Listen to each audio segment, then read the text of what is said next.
بچے بھی زندگی کا کوئی پہلو ایسا نہیں ہے جو پہلو محمد رسول اللہ کی زندگی میں نہ ملتا ہو. تو وہ مذہب کیسے سچے ہو سکتے ہیں جن مذہبوں میں سب کچھ مذہب لانے والے نے نہیں لایا؟ سچا وہی ہوگا کہ جس شخص نے وہ مذہب لایا وہ سب کی زندگی سب کے سامنے ہو، وہ صرف محمد رسول اللہ. مذہب کے لیے بے انتہا ضروری ہے کہ وہ انسان کے نیچر کے مطابق ہو. انسان کے نیچر کیا ہے؟ اس کو کھانا چاہیے، اس کو آرام چاہیے، اس کو پینا چاہیے، اس کو صفائی چاہیے، اس کو خوشی چاہیے، وہ غم سے بچنا چاہیے. اس کے اندر جنسی طاقت اللہ نے رکھی ہے، اس جنسی طاقت کو پورا کرنے کا انتظام ہونا چاہیے. مرد کو فیمیل کی ضرورت، فیمیل کو میل کی ضرورت ہے. یہ اللہ نے رکھا ہے اور یہ جانوروں کے اندر بھی رکھا ہے، انسانوں کے اندر بھی رکھا ہے.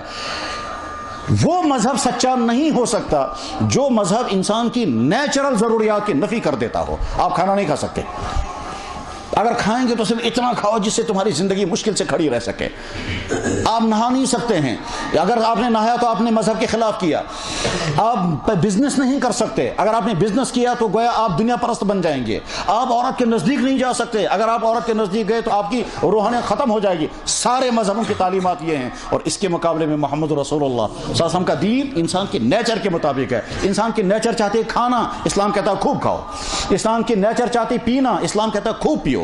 انسان کی نیچر چاہتی ہے بدن کو سجانا، اسلام کہتا ہے بدن اپنا سجاؤ تم بدن. اللہ کے نبی علیہ الصلوۃ والسلام کی خدمت میں ایک مرتبہ ایک صحابی آئے، ان کے بال بکھرے ہوئے تھے. حضور نبی علیہ الصلوۃ والسلام نے فرمایا جب اللہ نے تم کو بال دیے ان کو سجاؤ، ان کو اچھا رکھو، ان کو خوبصورت رکھو. ان اللہ جمیل یحب الجمال، ان اللہ نظیف یحب النظافہ. اللہ خود پاک صاف ہے، پاک صاف کو پسند کرتا ہے.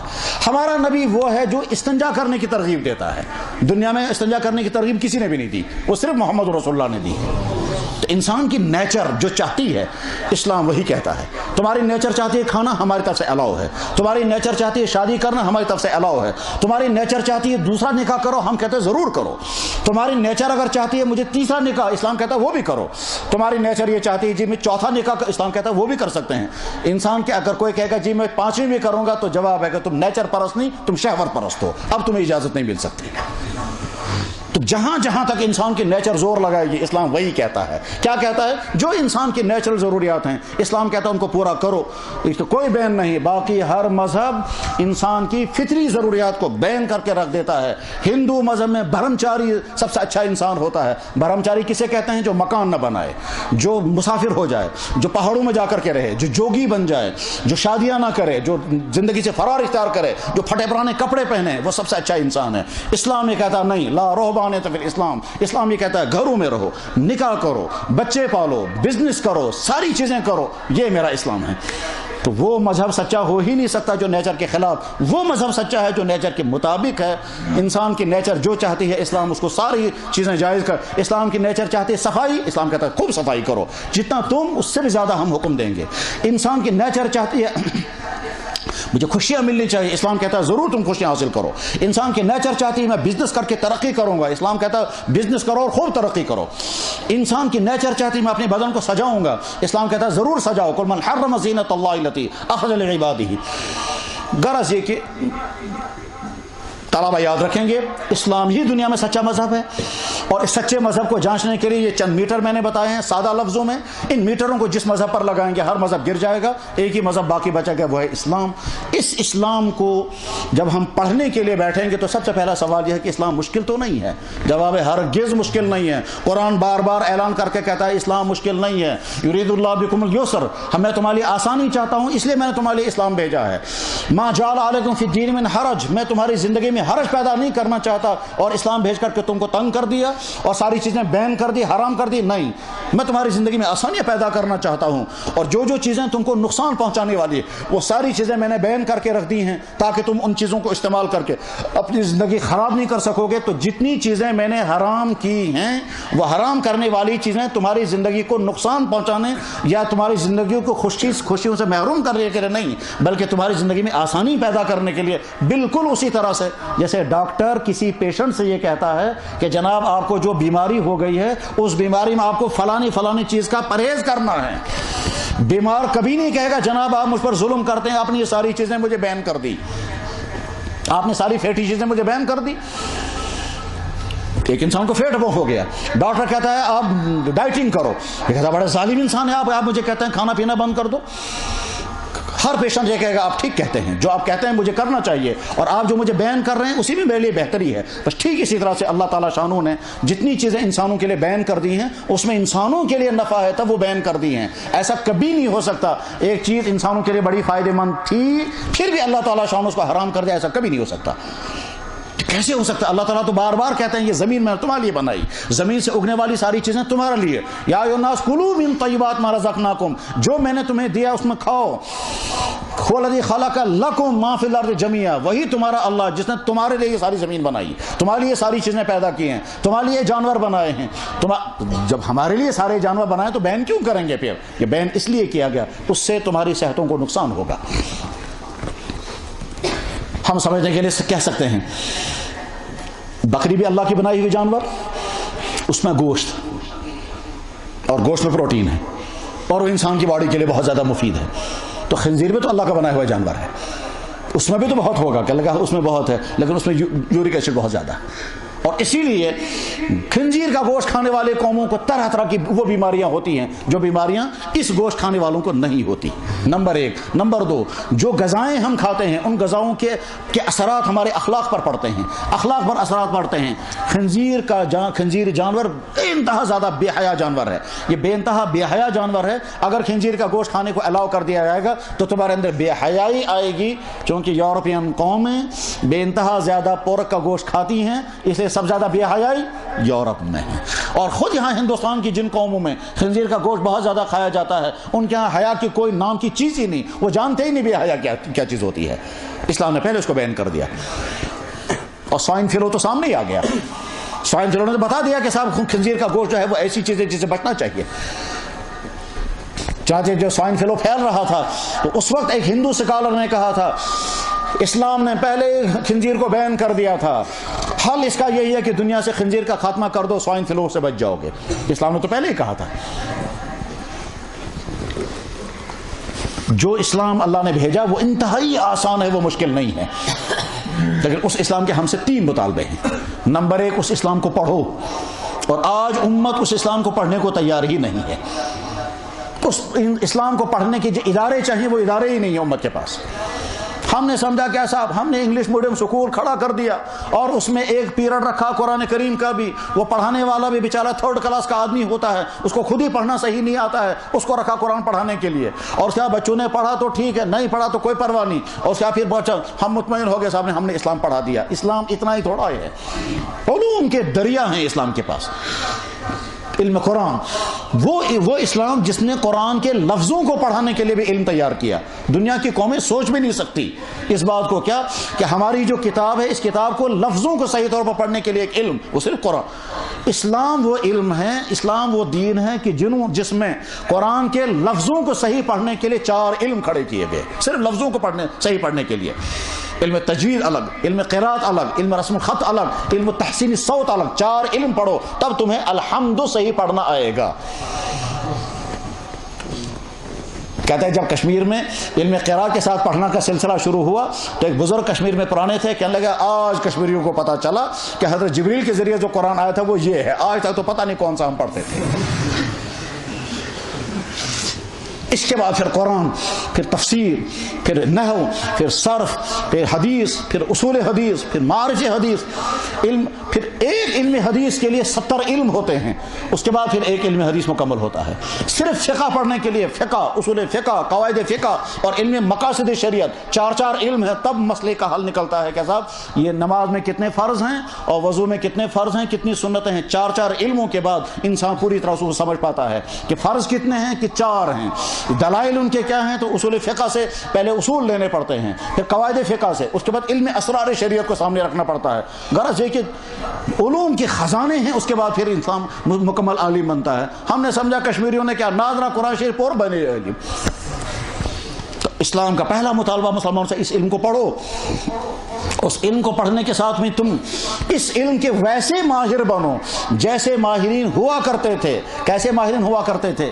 کہ اسلامی علوم کے ماہر ہوا کرتے تھے. علم فقہ کا ماہر امام ابو حنیفہ رحمہ اللہ، علم حدیث کا ماہر امام بخاری رحمہ اللہ تعالی، علم تصوف کا ماہر مولانا جلال الدین رومی یا امام غزالی، اسلامی علوم کی فلسفی یا اسلامی اعمال کی فلسفی بیان کرنے والے تقی الدین ابن دقیق العید یا سلطان العلماء محمد عبد السلام یا امام غزالی رحمہ اللہ تعالی. ایسا تم اصول فقہ کے ماہر بھی ہو، فقہ کے ماہر بھی ہو، تفسیر کے ماہر، اصول تفسیر کے ماہر، جتنے اسلامی علوم ہیں ان تمام اسلامی علوم کی مہارت پیدا کرو، تب کہہ سکو کہ تم یہ ہے عالم، یہ عالم بنے گا. اور جتنا علم بڑھتا جاتا ہے اتنا ہی آدمی کہتا ہے میں تو کچھ بھی نہیں ہوں. امام شافعی رحمہ اللہ تعالی کہا کرتے تھے جتنا میرا علم بڑھتا ہے اتنا مجھے پتہ چلتا ہے کہ میں جاہل تھا.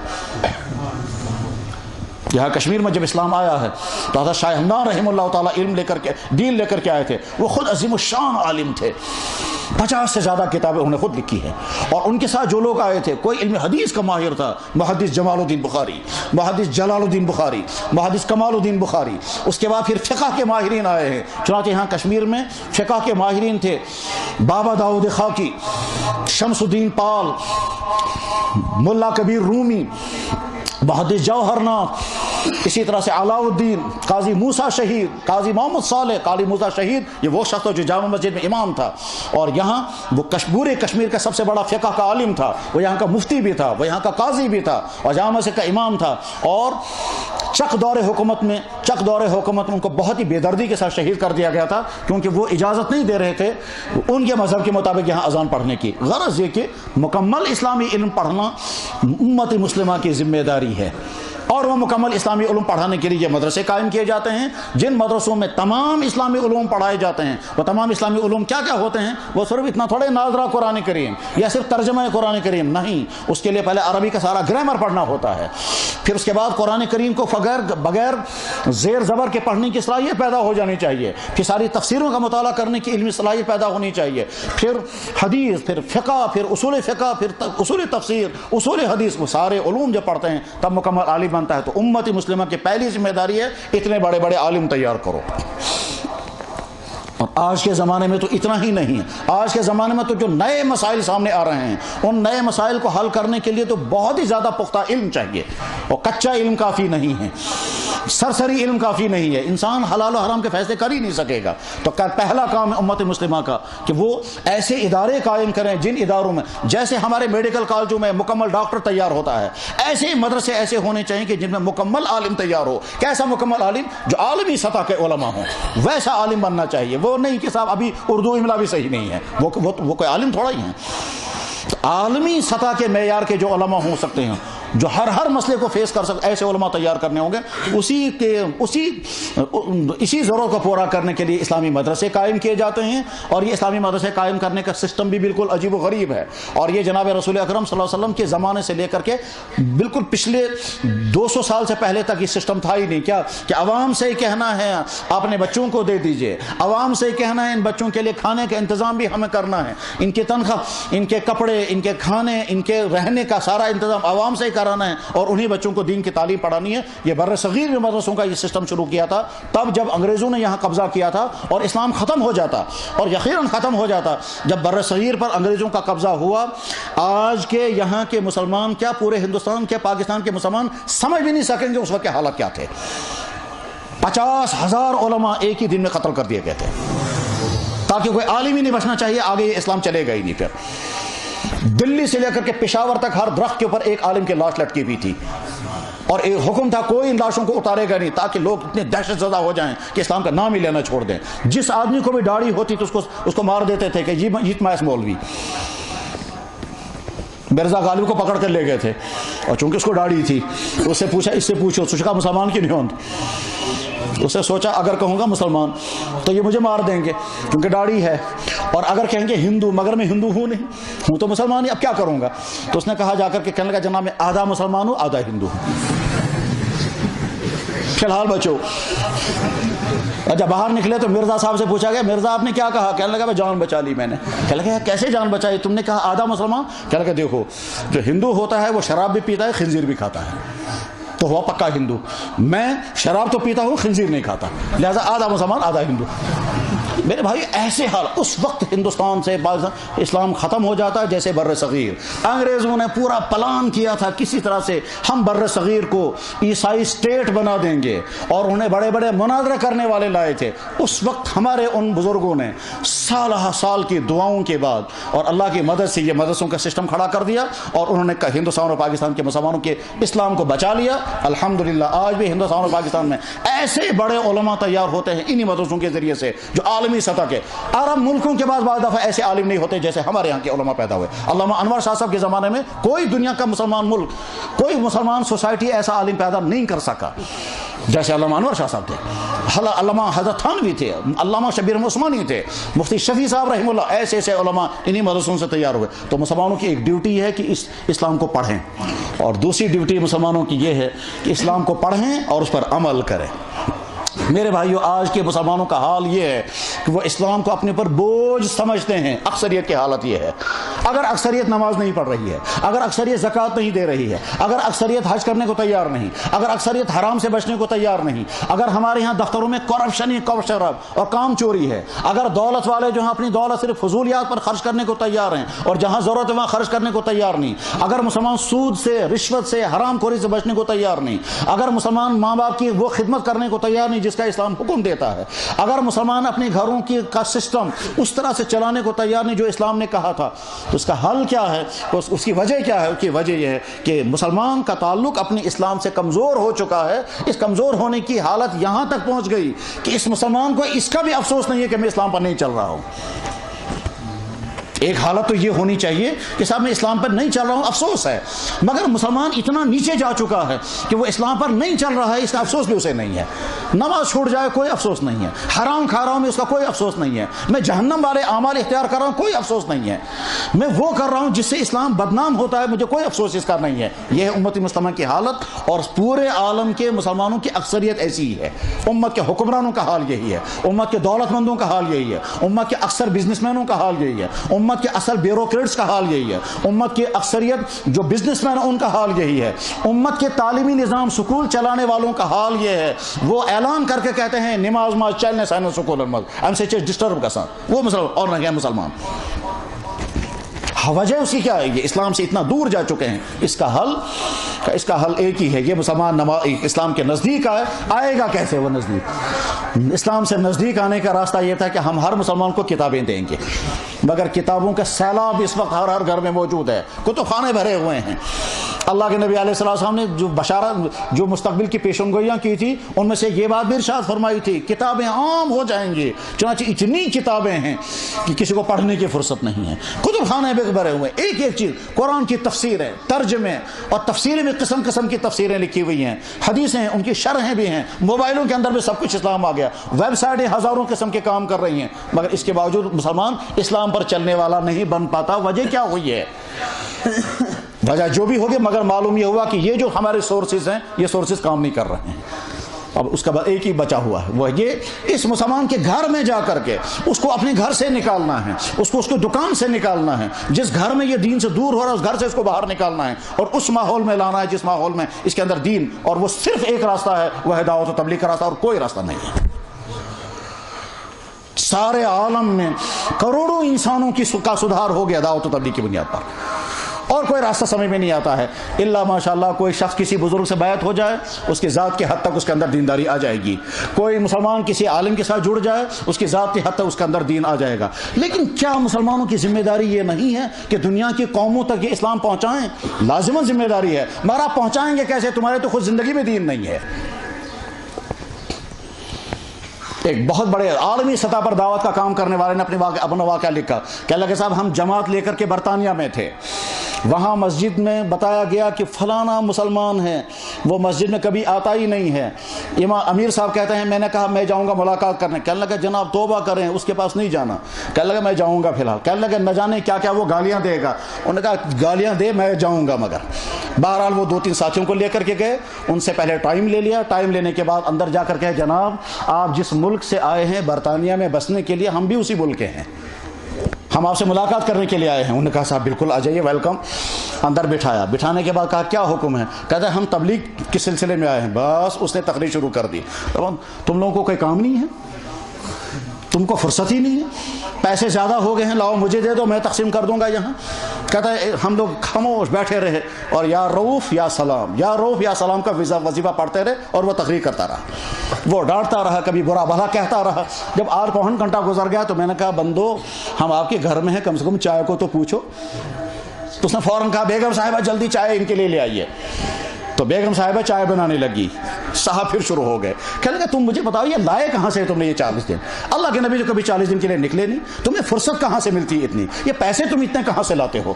بہرحال کہا تھا 1 گھنٹے تک وہ سناتا رہا. سارا سنانے کے بعد کہا اچھا ٹھیک ہے صاحب, یہ سارا تو آپ نے سنایا, اب ہمارے ساتھ مسجد چلیں گے یا نہیں؟ کہنے لگا مجھے فرصت نہیں ہے. کہنے لگا بہت اچھا, آج فرصت نہیں, کل تو تشریف لائیں گے, کہ کل دیکھیں گے. کہ بہت اچھا, آپ کو اجازت دیں گے اب ہم کو, کل ہم آپ کو فون کریں گے. کہنے لگا اچھا کر لینا, دیکھ لیں گے صبح کو. یہ واپس آئے اور آ کر کے رات بھر اس کے لیے دعائیں کرتے رہے, یا اللہ ہم کل ایک ملاقات کر کے آئے ہیں, کل صبح پھر اس کو فون کر اس کا دل نرم کر دے. اگلے دن ٹھیک ٹائم پھر انہوں نے فون کیا, خواجہ صاحب کیا حکم ہے, آپ نے کہا تھا کل فون کرنے کے لیے, تو آئیں گے آج مسجد جانے؟ کہنے لگا نہیں مجھے فرصت نہیں ہے. کہنے لگا ٹھیک ہے اس وقت فرصت نہیں ہے, بتائیے فرصت کب ہوگی؟ جس وقت آپ کو فرصت ہوگی ہم اسی وقت حاضر ہو جائیں گے. کہنے لگا شام کو دیکھیں گے. کہ ٹھیک ہے شام کو ہم فون کریں. کہنے لگا اچھا کر لینا. لیکن تھافی چلے سے پیچھے ہی لگے رہے. تو بہرحال ظہر کے بعد اس کو پھر فون کیا. کہنے لگا یار تم میرا پیچھا نہیں چھوڑو گے, تم بھی بڑے پکے نکلے, مگر میں کیسے مسجد میں آؤں گا, مجھے شرم آتی ہے وہ آتے ہوئے, میں تو آیا ہی نہیں مسجد میں کبھی. کہنے لگا ہم لینے کے لیے آئیں گے آپ کو. کہنے لگا نہیں تمہارا آنا کافی نہیں ہے, جو مسجد کا پریزیڈنٹ صاحب ہے وہ خود آنا چاہیے. کہنے لگا جناب میں مسجد کے پریزیڈنٹ صاحب کو لے کر کے آؤں گا. پہنچے وہاں, لے کر کے چلے. کہنے لگا ویسے میری سمجھ میں نہیں آتا ہے تم لوگوں کو فرصت اتنی کہاں ہے, یہ پھرتے رہتے ہو ساری دنیا میں. کہتا ہے جناب وہ مسجد میں بات کریں گے. آئے اور مسجد میں تعلیم کے اندر بٹھایا, اور بٹھانے کے بعد 15 منٹ کے بعد یہ شخص اٹھا, کونے میں جا کر کے نماز پڑھی. نماز پڑھنے کے بعد پھر کہتا ہے 27 سال کے بعد میں مسجد میں آیا.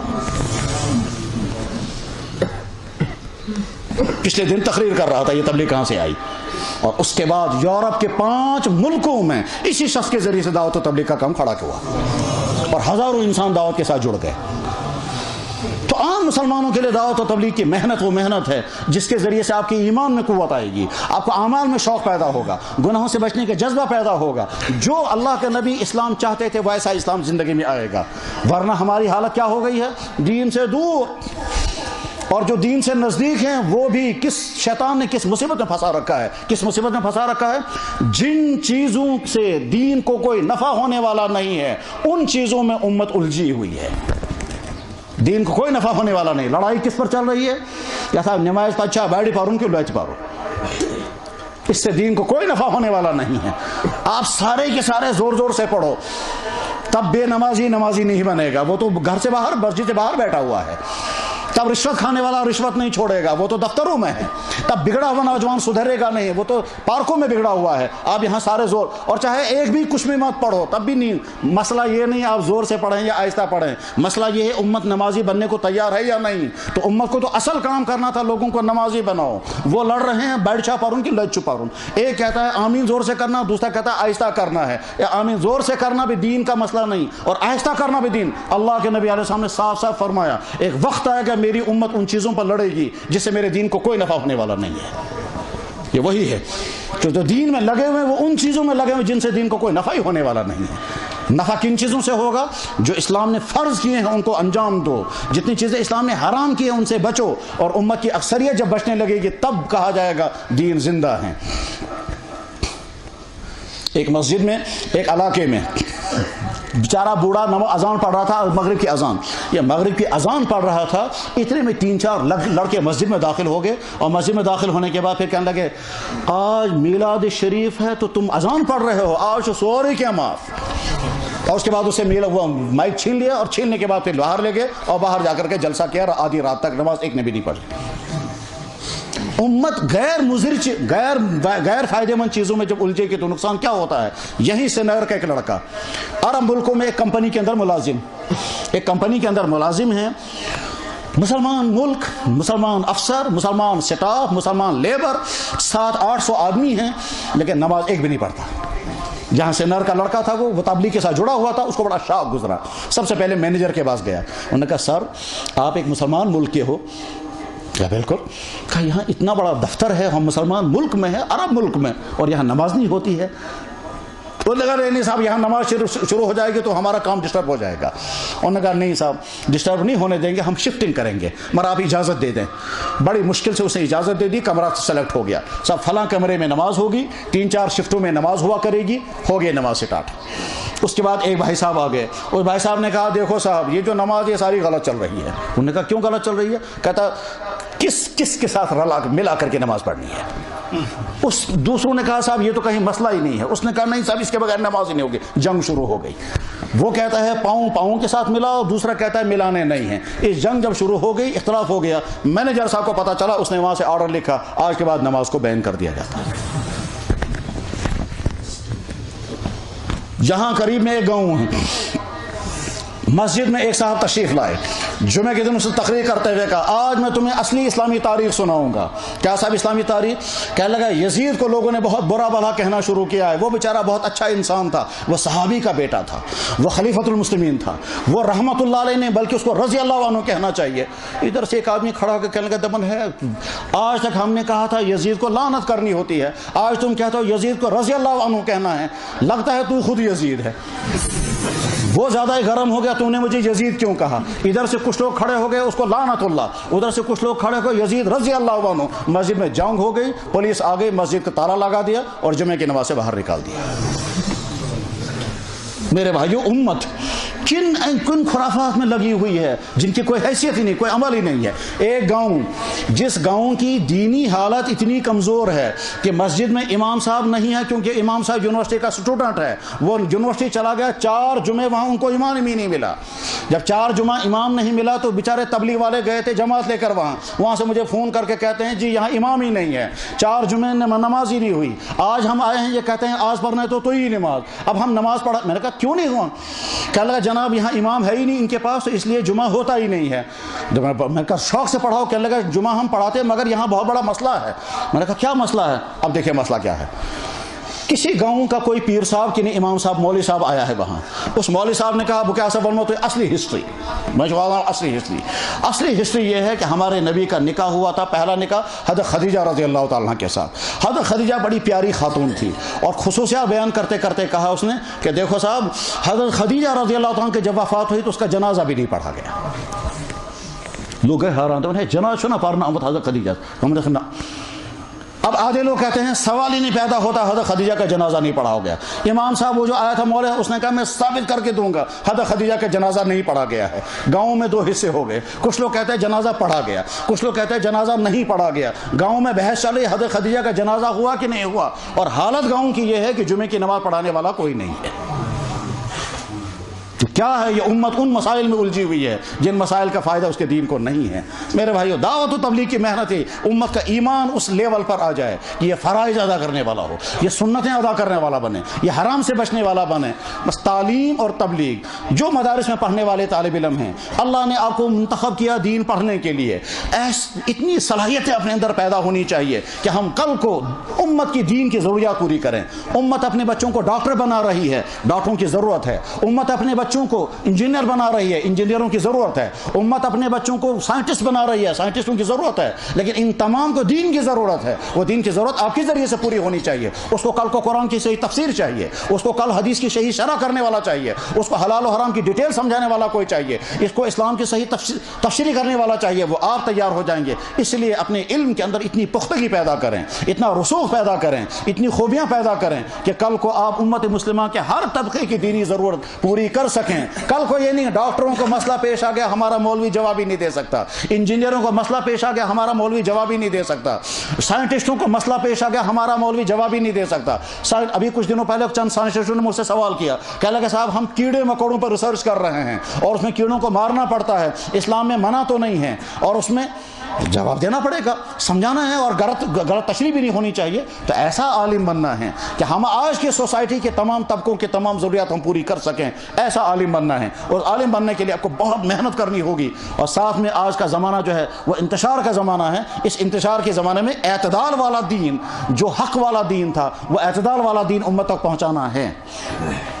میرے بھائیوں, جناب رسول اکرم صلی اللہ علیہ وسلم کی 2 حدیثیں سنا کر میں بات ختم کرتا ہوں. فرمایا جناب رسول اکرم صلی اللہ علیہ وسلم نے, میرا یہ دین شروع ہوا اس حال میں کہ لوگ اسے نفرت کرتے تھے, اس کو تعجب سے دیکھتے تھے.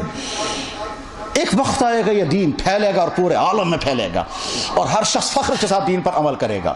یقیناً یقیناً اللہ اکبر ایسا عمل ہوا کرتا تھا دین پر، آج کے لوگ تو تصور بھی نہیں کر سکتے.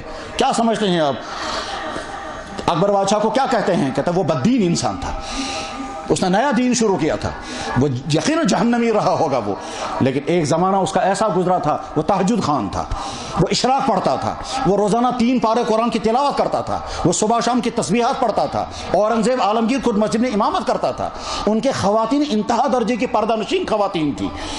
ایسا دین پر عمل کر کے دکھایا ہے. آج یورپین مغربی قوموں کے نکالی کی وجہ سے لوگ سمجھتے ہیں نمازی بننا کوئی معمولی چیز بننا ہے. ہمارے حکمران اعلیٰ سے اعلیٰ حکمران اعلیٰ درجے کے نمازی ہوا کرتے تھے، وہ خود امامت کرتے تھے. کشمیر کا بادشاہ سلطان زین العابدین بادشاہ خود مسجد کا امام ہوا کرتا تھا، بلکہ کشمیر کا سب سے بڑا امام خود وہی تھا. تو دین پر لوگوں نے عمل کر کے دکھایا ہے. فرمایا جناب رسول اکرم صلی اللہ علیہ وسلم نے ایک وقت آئے گا میرے دین پر لوگ، آج کا وقت ایسا ہے کہ میرے دین سے لوگ نفرت کرتے ہیں، پھر ایک وقت آئے گا دین پھیل جائے گا اور ہر آدمی دین کے ساتھ محبت کرے گا، اور پھر ایک وقت آئے گا کہ میرے دین سے لوگ نفرت کرنے لگیں گے. جب میرے دین سے لوگ نفرت کرنے لگیں گے اس وقت میری طرف سے مبارک ان انسانوں کو جو میرے دین کو پڑھیں گے، جو میرے دین کو سمجھیں گے، جو میرے دین پر چلیں گے، جو میرے دین پر چلانے کے لوگوں پر محنت کریں گے، ان کو میری طرف سے مبارک ہو. فطوبى للغرباء، خوشخبری ان غریبوں کو، الذين يصلحون ما افسد الناس، جب لوگوں کے اندر بگاڑ آیا ہوگا تو اس وقت وہ سدھار کی کوشش کریں گے، ان کو میری طرف سے مبارک. تو آج دین پر چلنا، دوسروں کو دین کے ساتھ جوڑنے کی محنت کرنا، یہ کوئی معمولی عمل نہیں ہے. اللہ کے نبی علیہ السلام کے ارشاد کے مطابق یہ مبارکبادی کا عمل ہے، اور اتنا مبارکبادی. فرمایا جناب رسول اکرم صلی اللہ علیہ وسلم نے لوگوں اس وقت تمہارا کیا حال بنے گا جب تمہاری عورتیں انکنٹرول ہو جائیں گی اور تمہارے نوجوان بگڑ جائیں گے. عرض کیا یا رسول اللہ کیا ایسا ہوگا؟ فرمایا ہاں ایسا ہوگا، بلکہ اس سے زیادہ برا حال ہوگا. پھر اس کے آپ نے ارشاد فرمایا لوگوں اس وقت تمہارا کیا حال بنے گا جب نیکی کا حکم کرنے والا کوئی نہیں، گناہوں سے روکنے والا کوئی نہیں رہے گا، اس وقت تمہارا کیا حال بنے گا. صحابہ کو تعجب ہوا. پھر آپ علیہ السلام نے فرمایا کہ اس سے بھی زیادہ برا حال ہوگا، اور آگے ارشاد فرمایا کیف بکم ایھا الناس اذا طغى نساؤکم وفسق فتيانکم قالوا او هذا خیر یا رسول اللہ قال نعم واشد من ذلك ثم قال کیف بکم اذا ترکتم الامر بالمعروف والنهي عن المنکر قالوا او هذا خیر یا رسول اللہ قال نعم واشد من ذلك ثم قال کیف بکم اذا رأيتم المنکر معروفا والمعروف منکرا. اس وقت تمہارا کتنا برا حال ہو جائے گا جب تم گندے حرام کاموں کو اچھا کہنے لگو گے، پسند کرنے لگو گے، اور اچھے کاموں کو نفرت کے ساتھ دیکھنے لگو گے. آج کا دور وہی ہے. لڑکا داڑھی رکھتا ہے، والدین رکھنے نہیں دیتے. لڑکیاں برقع پہننا چاہتی ہیں، والدین نہیں رکھنے دیتے. لڑکے جو ہیں سدھرنا چاہتے ہیں، گھر والے، سکول والے، سوسائٹی والے نہیں سدھرنے دینا آج کا. اور لڑکا اگر بگڑ جائے گا، اگر وہ اس کی افیئرس میں پھنس جائے گا، لڑکی ماڈرن بن جائے گی، گھر والے کہتے ہیں ہاں اب سجے گی. تو وہی دور آ چکا ہے. اس ایسے دور کے متعلق اللہ کے نبی نے فرمایا اس دور میں ہم زندگی گزار رہے ہیں. اس لیے میرے طلبہ بھائیوں، آپ عہد کریں انشاءاللہ علوم کو پڑھیں گے، اپنے اندر صلاحیت پیدا کریں گے، اور اس ارادے سے پڑھیں گے کہ ہم مستقبل میں امت مسلمہ کی دین کی تمام ضروریات پوری کریں گے. ان کو مسائل چاہیے، ہم مسائل بتائیں گے. ان کو دعوت کی محنت چاہیے، ہم دعوت کی محنت کو سمجھائیں گے. ان کو اللہ کے راستے میں نکالیں گے، مدارس میں درس دیں گے، واعظ کریں گے، تحریریں لکھیں گے، کتابیں لکھیں گے، کنفیوژن دور کریں گے. ضرورت پڑے گی مناظر، تمام چیزیں ہم کریں گے اس کا. اور جو عام مسلمان ہیں وہ یہ سوچے اللہ نے ہم کو دینی حق عطا فرمایا، اس دینی حق کو پڑھیں، اس پر عمل کریں، اور عمل کرنے کے بعد اس دین ہی میں کامیابی ہے. میرے بھائیوں یقین رکھیں دولتیں خوب جمع ہو جائیں، چیزیں ساری جمع ہو جائیں، سکون نہیں ہے. کتنے انسان ہیں سب کچھ ہے مگر سکون نہیں، کتنے انسان ہیں سب کچھ ہے مگر خوشیاں نہیں. دیندار بننے میں خوشیاں ہی خوشیاں ہیں. آپ دیندار بن کر کے دیکھیں، اسی میں ہماری کامیابی ہے. اللہ جل شانہ ان منتشر باتوں کو بولنے والے کے لیے، سننے والوں کے لیے بھی ہدایت کا ذریعہ بنائیں، اور اس میں اگر کہیں کوتاہی یا کمی زیادتی ہوئی ہو اللہ تعالیٰ اس افراط و تفریط کو معاف فرمائیں. وآخر دعوانا ان الحمد للہ رب العالمین برحمتک.